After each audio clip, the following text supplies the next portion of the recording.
simu ilikuwa inaita. Yaani ndio mwingine nikakaa hivi kawaza. Aduh bobo.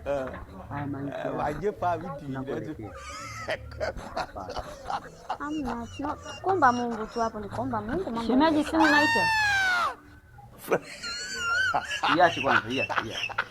Unajua chaji haina. Yaani mpaka muda mwingine tamani ni mtu kafara ujue. Kutoa na kafara tena? Hapo niwe makini baba. Maisha yamepesi. Hapana, sio kutoa na kafara. Haina kutoa wewe siwezi. Wewe kutoa siwezi. Sasa nitakutoaje? Kipenda kiuna. Shemeji, simu ingia message hapa. Iache. Wewe iache. Hata nao watume message, wapige, wafanyaje? Iache. Sawa? Sawa. Unaona bwana? Wewe siwezi kukutoa sababu wewe mimi nakupenda mke wangu. Nataka nakuja kupiga goti, nafunga ndoa na wewe.